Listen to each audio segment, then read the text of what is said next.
ਨਹਿ ਬਿਲੰਬ ਧਰਮੰ ਬਿਲੰਬ ਪਾਪੰ ਦ੍ਰਿੜੰਤ ਨਾਮੰ ਤਜੰਤ ਲੋਭੰ ਸ਼ਰਨ ਸੰਤੰ ਕਿਲ ਵਿਖਨਾਸੰ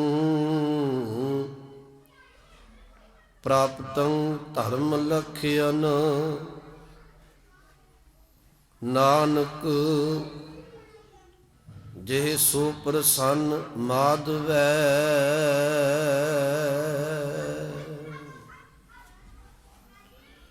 ਪਰਮ ਸਨਮਾਨਯੋਗ ਜੁਗੋ ਜੁਗ ਅਟਲ ਤਖਤ ਚਵਰ ਦੇ ਮਾਲਕ ਗਰੀਬ ਨਵਾਜ ਸਤਿਗੁਰੂ ਧੰਨ ਧੰਨ ਸਾਹਿਬ ਸ੍ਰੀ ਗੁਰੂ ਗ੍ਰੰਥ ਸਾਹਿਬ ਜੀ ਮਹਾਰਾਜ ਜੀ ਦੀ ਪਾਵਨ ਪਵਿੱਤਰ ਹਜ਼ੂਰੀ ਅੰਦਰ ਸੁਭਾਏਮਾਨ ਸਤ ਸੰਗੀ ਜਨੋ, ਗੁਰੂ ਚਰਨਾਂ ਵਿੱਚ ਬੈਠ ਕੇ ਆਪ ਜੀ ਸਭ ਤੇ ਉੱਤਮ ਹਰ ਕੀ ਕਥਾ ਨਾਮ ਸੁਨਤ ਦਰਦ ਦੁਖ ਲਥਾ ਸਤਿਗੁਰੂ ਦੀ ਪਾਵਨ ਬਾਣੀ ਦੀ ਵਿਚਾਰ ਸਰਵਣ ਕਰ ਰਹੇ ਸੀ। ਆਓ ਇਕਾਗਰਤਾ ਟਿਕਾ ਬਖਸ਼ਦਿਆਂ ਆਪਣੀ ਰਸਨਾ ਪਵਿੱਤਰ ਕਰੋ, ਕਿਉਂਕਿ ਫਤਿਹ ਦੀ ਸਾਂਝ ਹਰ ਘਰ ਵਿੱਚ ਬੱਚੇ ਤੋਂ ਲੈ ਕੇ ਬਜ਼ੁਰਗ ਤੱਕ ਇਹ ਸਾਨੂੰ ਬੁਲਾਉਣੀ ਚਾਹੀਦੀ ਹੈ। ਇੱਕ ਤੇ ਰਹਿਤਨਾਮੇ ਵਿੱਚ ਬਚਨ ਆਉਂਦਾ ਹੈ, ਆਗੈ ਆਵਤ ਸਿੰਘ ਜੋ ਪਾਵੈ ਵਾਹਿਗੁਰੂ ਜੀ ਕੀ ਫਤਿਹ ਬੁਲਾਵੇ। ਇੱਕ ਵਿਦਵਾਨ ਨੇ ਆਪਣੀ ਕਲਮ ਨਾਲ ਬੜੇ ਕਮਾਲ ਦੇ ਬੋਲ ਲਿਖੇ ਹੈ। ਉਹ ਸ਼ਬਦ ਲਿਖਦਾ ਹੈ, ਕਹਿਣ ਲੱਗਿਆ ਚਾਰ ਮਿਲੇ 64 ਖਿਲੇ ਮਿਲੇ 20 ਕਰ ਜੋਰ ਗੁਰਸਿੱਖ ਕੋ ਗੁਰਸਿੱਖ ਮਿਲੇ ਖਿਲੇ ਹੈ 7 ਕਰੋੜ। ਕਮਾਲ ਦੇ ਕਲਮ ਦੇ ਬੋਲ ਨੇ। ਇਹਦੇ ਅਰਥ ਨੇ, ਕਹਿਣ ਲੱਗਿਆ ਦੂਰੋਂ ਸਿੱਖ ਤੁਰਿਆ ਆ ਰਿਹਾ, ਇੱਕ ਸੱਜੇ ਪਾਸੋਂ ਦੂਰੋਂ ਤੁਰਿਆ ਆ ਰਿਹਾ, ਦੋਨਾਂ ਸਿੱਖਾਂ ਦੀਆਂ ਅੱਖਾਂ ਨੇ 2 ਤੇ 2 4 ਹੋ ਗਈਆਂ, ਇੱਕ ਦੂਜੇ ਦਾ ਦੂਰੋਂ ਦੀਦਾਰ ਕੀਤਾ। ਚਾਰ ਮਿਲੇ ਦੂਰੋਂ ਅੱਖਾਂ ਨਾਲ ਵੇਖਿਆ। 64 ਖਿਲੇ, ਇੱਕ ਮੁਖ ਵਿੱਚ 32 ਦੰਦ ਨੇ।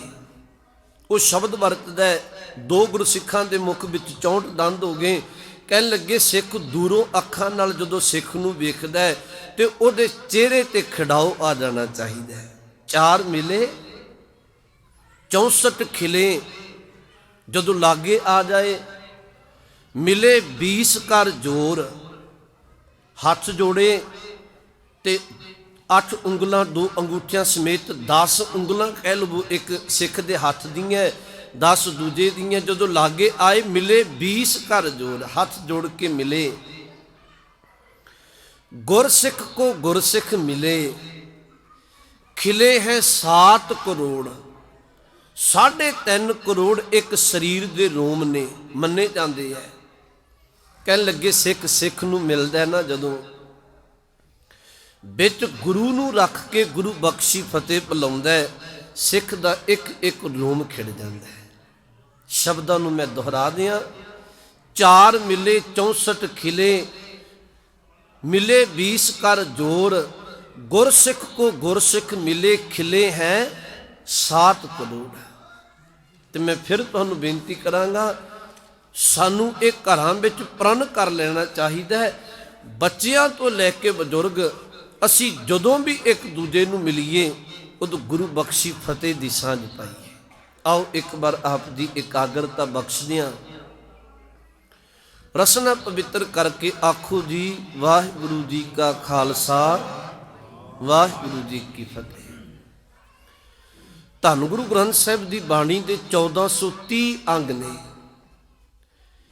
1353 ਅੰਗ ਤੇ ਇੱਕ ਸ਼ਬਦ ਆਪਾਂ ਪੜ੍ਹੇ ਹੈ ਆਰੰਭਤਾ ਵਿੱਚ। ਇਹ ਕਥਾ ਦਾ ਢੰਗ ਹੈ, ਮੈਂ ਤੁਹਾਨੂੰ ਬੇਨਤੀ ਕਰਾਂ, ਆਪਾਂ ਸੰਗਤ ਰੂਪ ਵਿੱਚ ਬੈਠੇ ਹੈ, ਉਹਨੇ ਜਿਹੜੀ ਸਾਨੂੰ ਸਿਖਾਇਆ ਜਾਂਦਾ ਹੈ ਤੇ ਉਦੋਂ ਇਹ ਸਿਖਾਇਆ ਜਾਂਦਾ ਹੈ ਆਰੰਭਤਾ ਵਿੱਚ ਜਿਹੜੇ ਬੋਲ ਤੁਸੀਂ ਪੜ੍ਹਦੇ ਹੋ ਗੁਰਬਾਣੀ ਦੇ, ਜੇ ਤੁਸੀਂ ਸ਼ਬਦ ਦੀ ਵਿਚਾਰ ਕਰਨੀ ਹੈ ਤੇ ਸੰਗਤ ਨੂੰ ਇੱਕ ਗੱਲ ਦਾ ਸੁਨੇਹਾ ਜਾਣਾ ਚਾਹੀਦਾ ਹੈ, ਜਿਹੜਾ ਆਰੰਭਤਾ ਵਿੱਚ ਸ਼ਬਦ ਪੜ੍ਹਿਆ ਇਹਨੂੰ ਆਧਾਰ ਬਣਾ ਕੇ ਵਿਆਖਿਆ ਹੋਏਗੀ।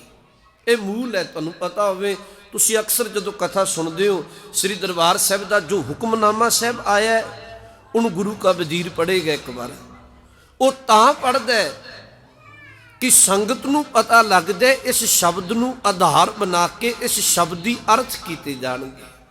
ਆਰੰਭਤਾ ਵਿੱਚ ਇੱਕ ਆਪਾਂ ਸ਼ਬਦ ਪੜ੍ਹਿਆ, ਗੁਰੂ ਗ੍ਰੰਥ ਸਾਹਿਬ ਜੀ ਦੇ 1353 ਅੰਗ ਤੇ ਇਹ ਪਾਵਨ ਬਚਨ ਗੁਰੂ ਅਰਜਨ ਸਾਹਿਬ ਜੀ ਦਾ ਸੈਂਸਕ੍ਰਿਤੀ ਦੀ ਬਾਣੀ ਵਿੱਚ ਲਿਖਿਆ ਹੋਇਆ। ਮੈਂ ਤੁਹਾਨੂੰ ਇੱਕ ਬੇਨਤੀ ਹੋਰ ਕਹਿਣ ਲੱਗੇ, ਮੈਨੂੰ ਖਿਮਾ ਕਰ ਦਿਓ। ਅੱਜ ਸਾਨੂੰ ਕੋਈ ਪੁੱਛ ਲਏ ਵੀ ਤੁਸੀਂ ਗੁਰੂ ਗ੍ਰੰਥ ਸਾਹਿਬ ਸੱਚੇ ਪਾਤਸ਼ਾਹ ਨੂੰ ਨਮਸਕਾਰ ਕਰਦੇ ਹੋ, ਥੋੜਾ ਜਿਹਾ ਵੇਰਵਾ ਦੱਸ ਦਿਓ ਗੁਰੂ ਗ੍ਰੰਥ ਸਾਹਿਬ ਦੀ ਬਾਣੀ ਦਾ। ਬਹੁਤਾ ਨਹੀਂ ਦੱਸ ਸਕਦੇ, ਕੋਈ ਗੱਲ ਨਹੀਂ, ਥੋੜਾ ਜਿਹਾ ਜ਼ਿਕਰ ਦੱਸ ਦਿਓ। ਬਾਣੀ ਵਿੱਚ ਸੁਖਮਨੀ ਸਾਹਿਬ ਕਿੱਥੇ ਹੈ, ਬਾਣੀ ਵਿੱਚ ਕਿੰਨੇ ਰਾਗ ਨੇ, ਬਾਣੀ ਵਿੱਚ ਕਿੰਨੇ ਭਗਤਾਂ ਦੀ ਬਾਣੀ ਹੈ। ਮੈਨੂੰ ਖਿਮਾ ਕਰ ਦਿਓ, ਕਿੰਨੇ ਗੁਰਸਿੱਖਾਂ ਦੀ ਬਾਣੀ ਹੈ। ਕਈ ਵਾਰੀ ਸਾਨੂੰ ਪਤਾ ਨਹੀਂ ਹੁੰਦਾ, ਪਰ ਮੈਂ ਤੁਹਾਨੂੰ ਬੇਨਤੀ ਕਰਾਂ ਅੱਜ ਪੱਲੇ ਬੰਨ ਕੇ ਜਾਇਓ। ਗੁਰੂ ਗ੍ਰੰਥ ਸਾਹਿਬ ਦੀ ਬਾਣੀ ਦੇ 1430 ਅੰਗ ਨੇ। ਅਸੀਂ ਪੇਜ ਸ਼ਬਦ ਨਹੀਂ ਵਰਤਦੇ, ਕਿਉਂ? ਅਸੀਂ ਅਦਬ ਨਾਲ ਅੰਗ ਸ਼ਬਦ ਵਰਤਨੇ। ਜਿਵੇਂ ਉਸੇ ਦੁਕਾਨ ਤੋਂ ਮਨੁੱਖ ਆਪਣੇ ਲਈ ਕੱਪੜਾ ਖਰੀਦੇ, ਕਦੀ ਕਿਸੇ ਸ਼ਬਦ ਇਹ ਨਹੀਂ ਵਰਤੇ ਇਹ ਕਮੀਜ਼ ਸਾਹਿਬ ਹੈ। ਉਸੇ ਦੁਕਾਨ ਤੋਂ ਜਦੋਂ ਗੁਰੂ ਲਈ ਕੋਈ ਕੱਪੜਾ ਖਰੀਦਦਾ ਹੈ ਤੇ ਗੁਰੂ ਨੂੰ ਅਦਬ ਨਾਲ ਭੇਟ ਕਰਦਾ ਹੈ, ਸਿੱਖ ਸ਼ਰਧਾ ਨਾਲ ਬਚਨ ਵਰਤਦਾ ਇਹ ਗੁਰੂ ਕਾ ਰੁਮਾਲਾ ਸਾਹਿਬ ਹੈ। ਉਸੇ ਕਾਰੀਗਰ ਤੋਂ ਘਰ ਲਈ ਕੋਈ ਮੰਜਾ ਪਲੰਘ ਬਣਾਈਏ, ਅੱਜ ਤੱਕ ਮੇਰਾ ਖਿਆਲ ਕਿਸੇ ਨੇ ਸ਼ਬਦ ਨਹੀਂ ਵਰਤਿਆ ਹੋਏਗਾ ਇਹ ਮੰਜਾ ਸਾਹਿਬ ਹੈ। ਉਸੇ ਕਾਰੀਗਰ ਤੋਂ ਜਦੋਂ ਗੁਰੂ ਲਈ ਕੋਈ ਪਲੰਘ ਬਣਾ ਲੈਂਦੇ ਹੈ ਤੇ ਗੁਰੂ ਨੂੰ ਅਦਬ ਨਾਲ ਭੇਟ ਕਰਕੇ ਅਸੀਂ ਸ਼ਬਦ ਵਰਤਨੇ ਹੈ, ਇਹ ਗੁਰੂ ਦਾ ਪਲੰਘ ਸਾਹਿਬ ਹੈ, ਇਹ ਗੁਰੂ ਕਾ ਮੰਜਾ ਸਾਹਿਬ ਹੈ। ਇਹ ਸਿੱਖ ਦੇ ਹਿਰਦੇ ਅੰਦਰ ਗੁਰੂ ਲਈ ਪਿਆਰ ਹੈ। ਮੈਂ ਬੇਨਤੀ ਜਿਹੜੀ ਕਹਿਣ ਲੱਗੀ ਹੈ, ਚੇਤਾ ਰੱਖਣ ਵਾਲੀ ਗੱਲ ਹੈ, ਅਸੀਂ ਕਦੀ ਵੀ ਗੁਰੂ ਗ੍ਰੰਥ ਸਾਹਿਬ ਜੀ ਦੇ ਪਾਵਨ ਅੰਗਾਂ ਨੂੰ ਪੇਜ ਸ਼ਬਦ ਨਹੀਂ ਕਹਿੰਦੇ। ਅਦਬ ਨਾਲ ਅਸੀਂ ਸ਼ਬਦ ਵਰਤਨੇ ਹੈ, ਇਹ ਗੁਰੂ ਕੇ ਅੰਗ ਨੇ। ਤੇ ਗੁਰੂ ਗ੍ਰੰਥ ਸਾਹਿਬ ਦੀ ਬਾਣੀ ਦੇ 1430 ਅੰਗ ਨੇ। ਤੁਹਾਨੂੰ ਇਹ ਵੀ ਬੇਨਤੀ ਕਹਿਦੇ ਆ, ਪਹਿਲਾਂ ਗੁਰੂ ਗ੍ਰੰਥ ਸਾਹਿਬ ਦੀ ਬਾਣੀ ਦੇ ਅੰਗ ਇਵੇਂ ਜਿਵੇਂ ਅੱਜ ਅਸੀਂ ਦੀਦਾਰ ਕਰਦੇ ਹਾਂ ਇਵੇਂ ਪਰਪੱਕ ਨਹੀਂ ਸੀ।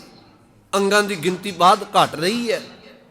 ਜਿਹੜਾ ਸਵਰੂਪ ਧੰਨ ਗੁਰੂ ਅਰਜਨ ਸਾਹਿਬ ਨੇ ਭਾਈ ਗੁਰਦਾਸ ਜੀ ਤੋਂ ਲਿਖਵਾਇਆ ਉਹਦੇ 974 ਅੰਗ ਸਨ। ਉਹ ਆਖਰ ਲਿਖਤੀ ਤੌਰ ਤੇ ਸੀ।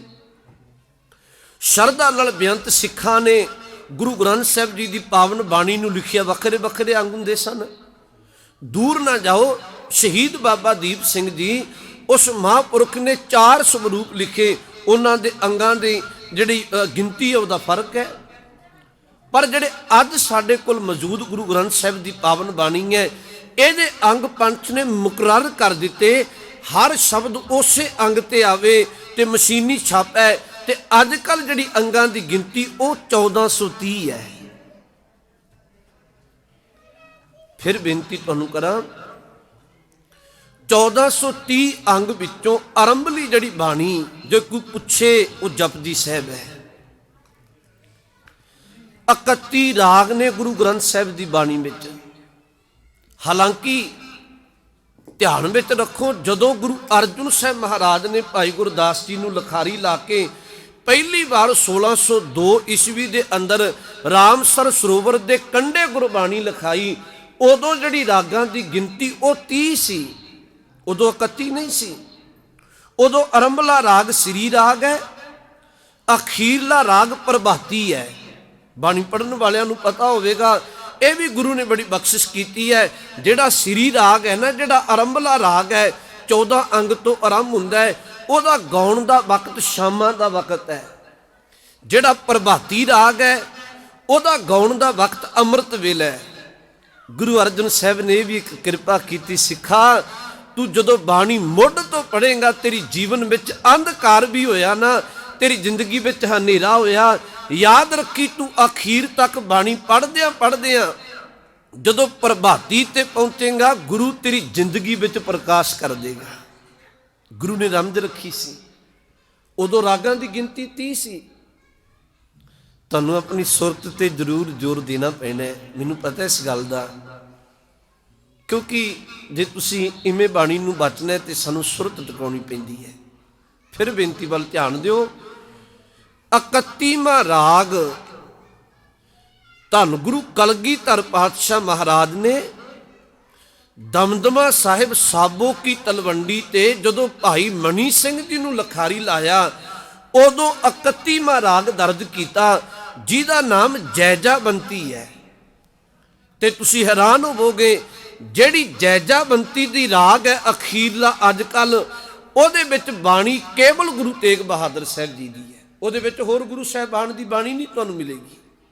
ਹਾਲਾਂਕਿ ਗੁਰੂ ਰਾਮਦਾਸ ਸੱਚੇ ਪਾਤਸ਼ਾਹ ਦੀ ਬਾਣੀ ਪੜ੍ਹੋ ਤੇ ਗੁਰੂ ਰਾਮਦਾਸ ਸੱਚੇ ਪਾਤਸ਼ਾਹ ਦੀ ਬਾਣੀ 30 ਦੇ 30 ਰਾਗਾਂ ਵਿੱਚ ਦਰਜ ਹੈ, ਕਿਉਂਕਿ ਪਹਿਲਾਂ ਵਾਲੇ ਰਾਗ ਨੇ ਜੈਜਾਬੰਤੀ ਵਿੱਚ ਉਹਨਾਂ ਦੀ ਵੀ ਬਾਣੀ ਨਹੀਂ ਹੈ। ਜੈਜਾਬੰਤੀ ਰਾਗ ਅੰਦਰ ਬਾਣੀ ਕੇਵਲ ਗੁਰੂ ਤੇਗ ਬਹਾਦਰ ਸਾਹਿਬ ਜੀ ਦੀ ਹੈ। ਫਿਰ ਤੁਹਾਨੂੰ ਦੁਹਰਾਵਾਂ, 1430 ਅੰਗ ਨੇ, 31 ਰਾਗ ਨੇ। ਇਹ ਵੇਰਵਾ ਚੇਤਾ ਰੱਖਿਓ। ਗੁਰੂ ਗ੍ਰੰਥ ਸਾਹਿਬ ਦੇ ਇੱਕ ਅੰਗ ਤੋਂ ਲੈ ਕੇ 13 ਅੰਗ ਤੱਕ ਦੀ ਬਾਣੀ, ਉਹਦੇ ਉੱਪਰ ਕੋਈ ਰਾਗ ਨਹੀਂ ਹੈ। ਇਹਨੂੰ ਕਿਹਾ ਜਾਂਦਾ ਹੈ ਰਾਗ ਮੁਕਤ ਬਾਣੀ। ਇੱਕ ਅੰਗ ਤੋਂ ਲੈ ਕੇ 13 ਅੰਗ ਤੱਕ ਦੀ ਬਾਣੀ, ਜਿਹਦੇ ਵਿੱਚ ਜਪਜੀ ਸਾਹਿਬ ਆ ਗਿਆ, ਸੋਦਰ ਦੇ ਸ਼ਬਦ ਆਏ, ਸੋ ਪੁਰਖ ਦੇ ਸ਼ਬਦ ਆਏ, ਸੋਲਾ ਸਾਹਿਬ ਦੀ ਬਾਣੀ ਆਈ। ਇਹਦੇ ਉੱਪਰ ਕੋਈ ਰਾਗ ਦਾ ਨਾਮ ਨਹੀਂ ਹੈ। ਸ੍ਰੀ ਰਾਗ ਜਿਹੜਾ ਪਹਿਲਾ ਰਾਗ ਹੈ ਉਹ 14 ਅੰਗ ਤੋਂ ਆਰੰਭ ਹੁੰਦਾ ਹੈ। 1353 ਅੰਗ ਤੇ ਜਾ ਕੇ ਅਖੀਰਲਾ ਰਾਗ ਹੈ ਜੈਜਾਬੰਤੀ, ਤੇ ਉਹਦੀ ਸਮਾਪਤੀ ਹੋ ਜਾਂਦੀ ਹੈ। 14 ਅੰਗ ਤੋਂ ਲੈ ਕੇ 1353 ਅੰਗ ਤੱਕ ਦੀ ਬਾਣੀ, ਇਹਨੂੰ ਰਾਗ ਬੱਧ ਬਾਣੀ ਆਖਿਆ ਜਾਂਦਾ ਹੈ। ਇਹ ਰਾਗਾਂ ਵਿੱਚ ਹੈ, ਪਰ 1353 ਤੋਂ ਲੈ ਕੇ ਅਗੇਰਲੀ ਜਿਹੜੀ 1430 ਅੰਗ ਤੱਕ ਦੀ ਬਾਣੀ ਹੈ, ਉਹ ਵੀ ਰਾਗ ਮੁਕਤ ਬਾਣੀ ਹੈ। ਉਹਦੇ ਉੱਪਰ ਵੀ ਕੋਈ ਰਾਗ ਦਾ ਨਾਮ ਨਹੀਂ, ਜਿਹਦੇ ਵਿੱਚ ਸਹਿਸਕ੍ਰਿਤੀ ਆਰੰਭ ਹੋ ਗਈ 1353 ਤੇ ਬਾਅਦ ਵਿੱਚ ਗਾਥਾ ਹੈ, ਫੁਨਹ ਮਹੱਲਾ ਪੰਜਵਾਂ, 12 ਤੇ ਵਧੀਕ ਹੈ, ਭੋਗਾਂ ਦੇ ਸ਼ਲੋਕ ਨੇ, ਬਾਬੇ ਕਬੀਰ ਸਾਹਿਬ ਫਰੀਦ ਸਾਹਿਬ ਦੇ ਸ਼ਲੋਕ ਨੇ, ਭੱਟਾਂ ਦੀ ਬਾਣੀ ਹੈ। ਇਹ ਜਿੰਨੀ ਬਾਣੀ ਹੈ ਇਹਦੇ ਉੱਪਰ ਕੋਈ ਰਾਗ ਦਾ ਨਾਮ ਨਹੀਂ ਹੈ। ਇਹਨਾਂ ਕੋ ਤੇ ਤੁਹਾਨੂੰ ਸੁਰਤ ਵਿੱਚ ਰੱਖਣੇ। ਮੈਂ ਤੁਹਾਨੂੰ ਤਾਂ ਬੇਨਤੀ ਕਹਿ ਰਿਹਾ, ਅੱਜ ਸਾਡੇ ਕੌਮ ਵਿੱਚ, ਮੈਨੂੰ ਖਿਮਾ ਕਰਿਓ, ਅਸੀਂ ਡੀਂਗਾਂ ਜਿੰਨੀਆਂ ਮਰਜ਼ੀ ਮਾਰੀਏ, ਜਦੋਂ ਕੋਈ ਮੈਕ ਸਾਹਮਣੇ ਕਰਕੇ ਪੁੱਛਦਾ 10 ਗੁਰੂਆਂ ਦਾ ਨਾਮ ਦੱਸ ਜੋ, ਬਹੁਤਿਆਂ ਨੂੰ ਚੇਤਾ ਨਹੀਂ ਹੁੰਦਾ। ਮੈਂ ਤੁਹਾਨੂੰ ਤਾਂ ਬੇਨਤੀ ਕਰਨਾ ਭਲਿਓ, ਜੇ ਗੁਰੂ ਗ੍ਰੰਥ ਸਾਹਿਬ ਨੂੰ ਆਪਣਾ ਗੁਰੂ ਮੰਨਦੇ ਹੋ, ਗੁਰੂ ਗ੍ਰੰਥ ਸਾਹਿਬ ਨੂੰ ਆਪਣਾ ਰਹਿਬਰ ਮੰਨਦੇ ਹੋ, ਘੱਟੋ ਘੱਟ ਸਾਨੂੰ ਕੋਈ ਗੁਰੂ ਪ੍ਰਤੀ ਪੁੱਛ ਕੇ ਵੇਖੇ, ਸਾਨੂੰ ਇੱਕ ਇੱਕ ਗੱਲ ਪਤਾ ਹੋਣੀ ਚਾਹੀਦੀ ਹੈ। ਫਿਰ ਬੇਨਤੀ ਵੱਲ ਧਿਆਨ ਦਿਓ। 3 ਹਿੱਸਿਆਂ ਵਿੱਚ ਵੰਡ ਲਓ, ਸੌਖੀ ਹੋ ਜਾਏਗੀ ਗੱਲ। 1 ਤੋਂ 13 ਅੰਗ ਤੱਕ ਰਾਗ ਮੁਕਤ ਬਾਣੀ, 14 ਤੋਂ 1353 ਤੱਕ ਰਾਗ ਬੱਧ ਬਾਣੀ, 1353 ਤੋਂ 1430 ਅੰਗ ਤੱਕ ਫਿਰ ਰਾਗ ਮੁਕਤ ਬਾਣੀ। ਜਿਹੜਾ ਸ਼ਬਦ ਆਪਾਂ ਪੜ੍ਹਿਆ ਉਹ ਸਹਿਸਕ੍ਰਿਤੀ ਬਾਣੀ, ਜਿਹੜੀ ਗੁਰੂ ਅਰਜਨ ਸਾਹਿਬ ਨੇ 1353 ਤੇ ਆਰੰਭ ਹੁੰਦੀ ਹੈ। 63 ਸ਼ਲੋਕ ਨੇ ਜਿਹਦੇ, ਉਹਨਾਂ ਵਿੱਚੋਂ ਇੱਕ ਸ਼ਲੋਕ ਹੈ। ਇਹਨੂੰ ਮੈਂ ਤਾਂ ਚੁਣਿਆ ਕਿਉਂਕਿ ਭਾਈ ਸਾਹਿਬ ਧਰਮ ਦੀ ਤੇ ਦਇਆ ਦੀ ਗੱਲ ਕਰ ਰਹੇ ਸਨ। ਇਹ ਉਹਦੇ ਨਾਲ ਹੀ ਸੰਬੰਧਿਤ ਬਚਨ ਹੈ। ਗੁਰੂ ਅਰਜਨ ਸਾਹਿਬ ਸੱਚੇ ਪਾਤਸ਼ਾਹ ਮਹਾਰਾਜ 10ਵਾਂ ਇਹ ਸ਼ਲੋਕ ਹੈ ਸਹਿਸਕ੍ਰਿਤੀ ਦਾ, ਤੇ ਇਹਦੇ ਵਿੱਚ ਆਰੰਭ ਕਰਦੇ ਆ ਬਚਨ, ਕਹਿਣ ਲੱਗੇ ਨਹਿ ਬਿਲੰਬ ਧਰਮੰਗ। ਥੋੜਾ ਬਚਨ ਮਹਿੰਗਾ ਹੈ। ਇੱਕ ਬੇਨਤੀ ਤੁਹਾਨੂੰ ਹੋਰ ਕਹਾਂ, ਅਸੀਂ ਬਾਣੀ ਨੂੰ ਕਦੀ ਔਖੀ ਵੀ ਸ਼ਬਦ ਨਹੀਂ ਵਰਤਦੇ ਵੀ ਇਹ ਬਾਣੀ ਔਖੀ ਹੈ। ਅਜਿਹਾ ਸ਼ਬਦ ਸਿੱਖ ਨਹੀਂ ਵਰਤਦਾ, ਧਿਆਨ ਵਿੱਚ ਰੱਖਿਓ। ਬਾਣੀ ਨੂੰ 2 ਸ਼ਬਦ ਵਰਤੇ ਜਾਂਦੇ ਹੈ, ਜਾਂ ਇਹ ਬਾਣੀ ਸਰਲ ਹੈ ਜਿਵੇਂ ਸੁਖਮਨੀ ਸਾਹਿਬ ਦੀ ਬਾਣੀ ਹੈ, ਜਾਂ ਇਹ ਬਾਣੀ ਮਹਿੰਗੀ ਹੈ। ਹਾਲਾਂਕਿ ਕਈ ਵਾਰੀ ਸਾਨੂੰ ਗਿਆਤ ਨਹੀਂ ਹੁੰਦੀ ਸੀ, ਸ਼ਬਦ ਵਰਤ ਦਿੰਦੇ ਹਾਂ ਵੀ ਇਹ ਬਾਣੀ ਪੜ੍ਹਨੀ ਬੜੀ ਔਖੀ ਹੈ। ਦੀ ਔਖੀ ਸ਼ਬਦ ਕਦੇ ਨਹੀਂ ਵਰਤਦੇ, ਇਹ ਸਾਡੀ ਮਰਿਆਦਾ ਵਿੱਚ ਨਹੀਂ ਹੈ। ਇਹ ਮਹਿੰਗੀ ਬਾਣੀ ਹੈ। ਮੈਂ ਜਿਹੜਾ ਬਚਨ ਕਹਿਣ ਲੱਗੀ ਹਾਂ ਬਾਣੀ ਦਾ, ਸਤਿਗੁਰੂ ਆਰੰਭ ਕਰਦੇ ਆ, ਗੁਰੂ ਅਰਜਨ ਸਾਹਿਬ ਕਹਿਣ ਲੱਗੇ, ਨਹਿ ਬਿਲੰਬ ਧਰਮੰਗ। ਬਿਲੰਬ ਦਾ ਅਰਥ ਹੁੰਦਾ ਦੇਰੀ, ਧਰਮੰਗ ਦਾ ਅਰਥ ਹੈ ਧਰਮ, ਨਹਿ ਦਾ ਅਰਥ ਹੈ ਨਹੀਂ। ਸਤਿਗੁਰੂ ਗੁਰੂ ਅਰਜਨ ਸਾਹਿਬ ਕਹਿਣ ਲੱਗੇ, ਭਲਿਆ ਤੂੰ ਧਰਮ ਨੂੰ ਕਮਾਉਣ ਲੱਗਿਆ ਕਦੀ ਦੇਰੀ ਨਾ ਲਾਵੀਂ। ਵੇਖੋ ਕਿੰਨਾ ਪਿਆਰਾ ਬਚਨ ਆਖਿਆ, ਨਹਿ ਬਿਲੰਬ ਧਰਮੰਗ, ਤੂੰ ਧਰਮ ਨੂੰ ਕਮਾਉਣ ਲੱਗਿਆ ਦੇਰੀ ਨਾ ਲਾਈ। ਅੱਗੇ ਇੱਕ ਬਚਨ ਵਰਤਿਆ, ਕਹਿਣ ਲੱਗੇ ਬਿਲੰਬ ਪਾਪੰਗ। ਬਿਲੰਬ ਦਾ ਅਰਥ ਫਿਰ ਦੇਰੀ ਹੈ, ਦੁਬਾਰਾ ਬਚਨ ਵਰਤਿਆ। ਪਾਪੰਗ ਦਾ ਅਰਥ ਹੈ ਪਾਪ। ਕਹਿਣ ਲੱਗੇ ਤੂੰ ਪਾਪ ਕਰਮ ਕਰਨਾ ਹੋਵੇ, ਤੇਰੇ ਮਨ ਵਿੱਚ ਕੋਈ ਫੁਰਨਾ ਬਣ ਜਾਏ, ਸੱਜਣਾ ਤੂੰ ਪਾਪ ਕਰਮ ਕਰਨ ਲੱਗਿਆ ਤੇ ਦੇਰੀ ਲਾਵੀਂ। ਸੋਚੀ ਤੂੰ 1000 ਵਾਰ ਤੇਰਾ ਗੁਰੂ ਵਰਜਦਾ ਹੈ, ਪਰ ਤੂੰ ਧਰਮ ਕਮਾਉਣ ਲੱਗਿਆ ਕਦੀ ਦੇਰੀ ਨਾ ਲਾਈ। ਗੁਰੂ ਅਰਜਨ ਸਾਹਿਬ ਮੂਲ ਗੱਲ ਇਹ ਕਹਿ ਰਹੇ ਨੇ। ਪਰ ਤੁਹਾਨੂੰ ਇੱਕ ਬੇਨਤੀ ਕਰਾਂ, ਕੋਈ ਪੁੱਛੇ ਧਰਮ ਕੀ ਹੈ, ਧਰਮ ਦੀ ਕੀ ਪਰਿਭਾਸ਼ਾ ਹੈ, ਗੁਰੂ ਗ੍ਰੰਥ ਸਾਹਿਬ ਸੱਚੇ ਪਾਤਸ਼ਾਹ ਤੋਂ ਪੁੱਛ ਕੇ ਵੇਖੋ ਸਤਿਗੁਰੂ ਧਰਮ ਕਿਹਨੂੰ ਕਿਹਾ ਜਾਂਦਾ ਹੈ। ਇੱਕ ਬਚਨ ਗੁਰੂ ਅੰਗਦ ਸਾਹਿਬ ਜੀ ਦਾ ਹੁੰਦਾ ਹੈ, ਆਸਾ ਕੀ ਵਾਰ ਦਾ ਬਚਨ ਹੈ। ਸਤਿਗੁਰੂ ਕਹਿਣ ਲੱਗੇ ਕਈ ਤਰ੍ਹਾਂ ਦੇ ਲੋਕ ਸਨ, ਇੱਕ ਜੋਗੀ ਸੀ, ਦੂਜਾ ਬ੍ਰਾਹਮਣ ਸੀ, ਤੀਜਾ ਸਤਿਗੁਰੂ ਕਹਿਣ ਲੱਗੇ ਖੱਤਰੀ ਸੀ, ਤੇ ਚੌਥਾ ਜਿਹੜਾ ਸ਼ੂਦਰ ਸੀ। ਚਾਰਾਂ ਨੇ ਆਪੋ ਆਪਣੇ ਧਰਮ ਮਿਥਲੇ। ਵੇਖੋ ਮੈਂ ਬਾਣੀ ਤੋਂ ਬਾਹਰ ਨਹੀਂ ਕਹਿ ਰਿਹਾ, ਬਾਣੀ ਦਾ ਗੂੜ ਗਿਆਨ ਹੈ ਇਹ। ਸਤਿਗੁਰੂ ਕਹਿਣ ਲੱਗੇ ਜਿਹੜਾ ਜੋਗੀ ਸੀ ਨਾ, ਜੋਗੀ ਨੇ ਆਪਣਾ ਧਰਮ ਮਿਥ ਲਿਆ। ਮੈਂ ਗਿਆਨ ਦੀ ਗੱਲ ਕਰਨੀ ਹੈ, ਕੇਵਲ ਮੈਂ ਗਿਆਨ ਇਕੱਠਾ ਕਰਨਾ ਹੈ ਤੇ ਲੋਕਾਂ ਵਿੱਚ ਵੰਡਣਾ ਹੈ। ਇਹ ਜੋਗੀ ਨੇ ਆਪਣਾ ਧਰਮ ਮਿਥ ਲਿਆ ਸੀ। ਅੱਜ ਜੋਗੀਆਂ ਦੀ ਇੰਨੀ ਥਾਂ ਨਹੀਂ ਹੈ, ਮੈਂ ਤੁਹਾਨੂੰ ਬੇਨਤੀ ਕਰਾਂ, ਪਰ ਇੱਕ ਗੱਲ ਚੇਤਾ ਰੱਖਣ ਵਾਲੀ ਹੈ, ਗੁਰੂ ਨਾਨਕ ਸਾਹਿਬ ਸੱਚੇ ਪਾਤਸ਼ਾਹ ਦੇ ਵੇਲੇ ਜੋਗੀਆਂ ਦੀ ਬੜੀ ਥਾਂ ਸੀ ਸਮਾਜ ਵਿੱਚ। ਤੁਸੀਂ ਹੈਰਾਨ ਹੋਵੋਗੇ, ਗੁਰੂ ਗ੍ਰੰਥ ਸਾਹਿਬ ਦੀ ਬਾਣੀ ਵਿੱਚ ਸਿੱਧ ਗੋਸ਼ਟ ਦੀ ਜਿਹੜੀ ਬਾਣੀ ਹੈ, 114 ਸਵਾਲ ਨੇ ਤਕਰੀਬਨ। ਸਾਰੀ ਦੀ ਸਾਰੀ ਬਾਣੀ ਸਤਿਗੁਰੂ ਗੁਰੂ ਨਾਨਕ ਸਾਹਿਬ ਮਹਾਰਾਜ ਨੇ ਜੋਗੀਆਂ ਦੇ ਨਾਲ ਚਰਚਾ ਕਰਦੇ ਉਚਾਰੀ ਹੈ। ਤੁਸੀਂ ਵੇਖੋ ਸਤਿਗੁਰੂ ਨੇ ਜਦੋਂ ਬਾਣੀ ਉਚਾਰ, ਕਿੰਨੀ ਵੱਡੀ ਜੋਗੀਆਂ ਦੀ ਥਾਂ ਹੋਵੇਗੀ ਸਮਾਜ ਅੰਦਰ। ਅੱਜ ਭਾਵੇਂ ਨਹੀਂ ਹੈ, ਪਰ ਉਦੋਂ ਜੋਗੀ ਦੀ ਇੰਨੀ ਥਾਂ ਸੀ, ਇਉਂ ਮਾਨੋ ਜੋਗੀ ਸੰਸਾਰ ਵਿੱਚ ਗੁਰੂ ਬਣ ਕੇ ਵਿਚਰਦਾ ਸੀ। ਸਤਿਗੁਰੂ ਨੇ ਬਾਣੀ ਵਿੱਚ ਬਚਨ ਵਰਤਿਆ। ਗੁਰੂ ਅੰਗਦ ਸਾਹਿਬ ਜਦੋਂ ਧਰਮ ਦੀ ਗੱਲ ਕਰਦੇ ਆ, ਕਹਿਣ ਲੱਗੇ ਜੋਗੀ ਨੇ ਆਪਣਾ ਧਰਮ ਮਿਥ ਲਿਆ, ਮੈਂ ਕੇਵਲ ਗਿਆਨ ਪੜ੍ਹਨਾ ਤੇ ਗਿਆਨ ਪੜ੍ਹਾਉਣਾ। ਦੂਜਾ ਬ੍ਰਾਹਮਣ ਸੀ, ਬ੍ਰਾਹਮਣ ਨੇ ਆਪਣਾ ਧਰਮ ਮਿਥ ਲਿਆ, ਮੈਂ ਵੇਦ ਪੜ੍ਹਨੇ ਹੈ, ਵੇਦ ਪੜ੍ਹਾਉਣੇ ਹੈ। 4 ਵੇਦ ਨੇ, ਸ਼ਾਮ, ਰਿਗ, ਜੁਜਰ ਤੇ ਅਥਰਵਨ। ਉਂਝ ਤੁਹਾਨੂੰ ਪਤਾ ਹੋਵੇ, ਆਮ ਤੁਸੀਂ ਜੇ ਹਿੰਦੂ ਧਰਮ ਦੇ ਗ੍ਰੰਥ ਪੜ੍ਹੋ, ਬ੍ਰਾਹਮਣ ਦੇ 6 ਕਰਮ ਲਿਖੇ ਮਿਲਦੇ ਨੇ। ਉਹਨਾਂ ਵਿੱਚੋਂ ਵੇਦ ਪੜ੍ਹਨੇ ਪੜ੍ਹਾਉਣਾ, ਦਾਨ ਦੇਣਾ, ਦਾਨ ਲੈਣਾ, ਜਗ ਕਰਨਾ ਤੇ ਜਗ ਕਰਵਾਉਣਾ, ਆਹ ਉਹਦੇ 6 ਕਰਮ ਨੇ। ਪਰ ਗੁਰੂ ਅੰਗਦ ਸਾਹਿਬ ਸੱਚੇ ਪਾਤਸ਼ਾਹ ਇੱਥੇ ਬਚਨ ਵਰਤਦੇ ਹੈ, ਕਹਿਣ ਲੱਗੇ ਜਿਹੜਾ ਜੋਗੀ ਹੈ ਉਹਨੇ ਆਪਣਾ ਧਰਮ ਗਿਆਨ ਬਣਾ ਲਿਆ, ਜਿਹੜਾ ਬ੍ਰਾਹਮਣ ਹੈ ਉਹਨੇ ਆਪਣਾ ਧਰਮ ਵੇਦ ਪੜ੍ਹਨੇ ਬਣਾ ਲਏ। ਤੀਜਾ ਖੱਤਰੀ ਸੀ, ਜਿਹੜਾ ਖੱਤਰੀ ਸੀ ਨਾ, ਉਹਦਾ ਧਰਮ ਮਿਥ ਦਿੱਤਾ ਵੀ ਸੱਜਣਾ ਤੂੰ ਜੰਗ ਦੇ ਮੈਦਾਨ ਵਿੱਚ ਜੂਝਣਾ, ਸੂਰਮਗਤੀ ਕਰਨੀ ਹੈ, ਜੰਗ ਦੇ ਮੈਦਾਨ ਵਿੱਚ ਜੂਝਣਾ, ਇਹ ਤੇਰਾ ਧਰਮ ਹੈ।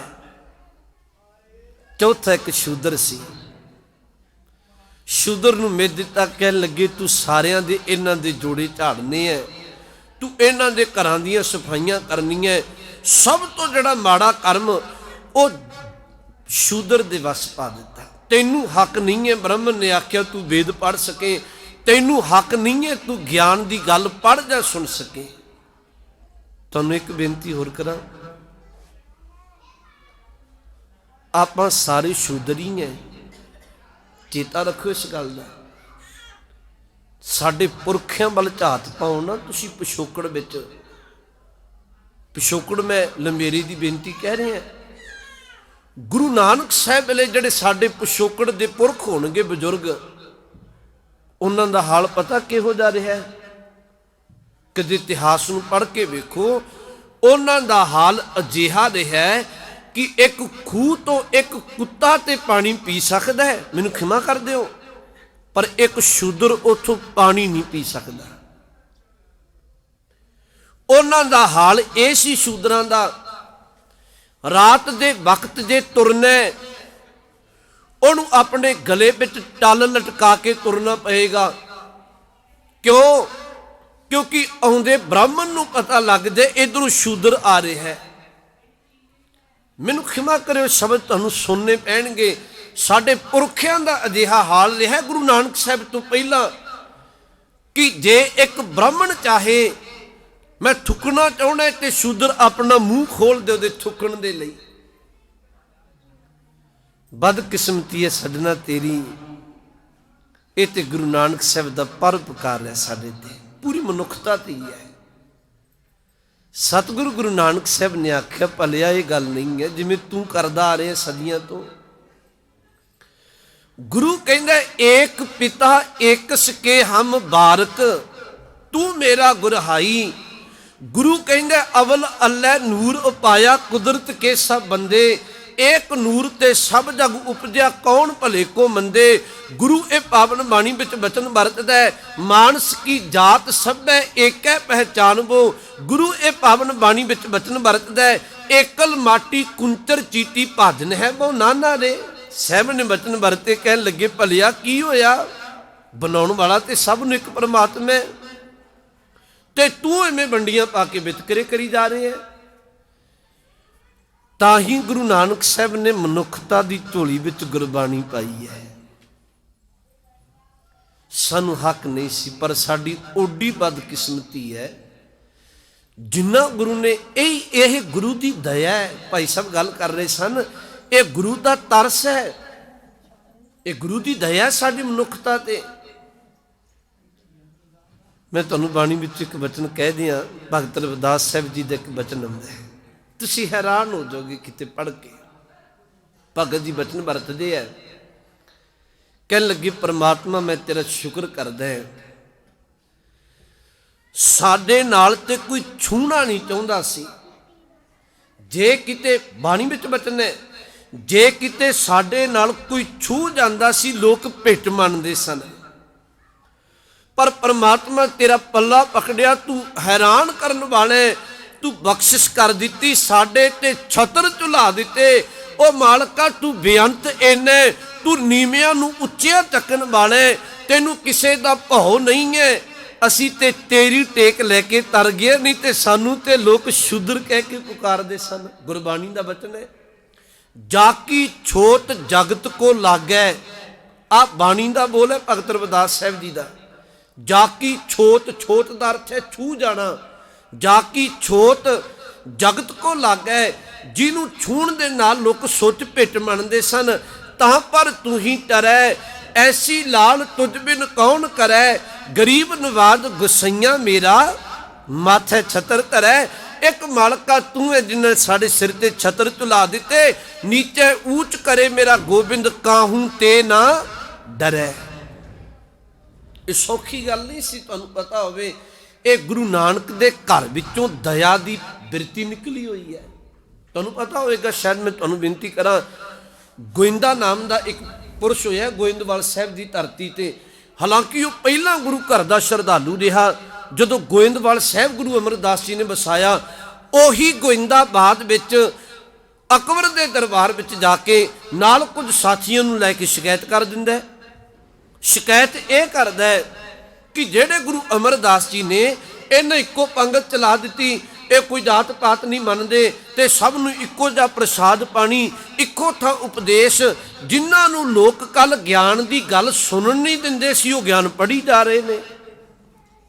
तुसीं हैरान होवोगे, उदों गुरु अमरदास सच्चे पातशाह नूं अकबर ने सुनेहा घल्लिया, सतगुरु मैं विचार करनी है बैठ के, मेरे मन में कुछ शंके ने।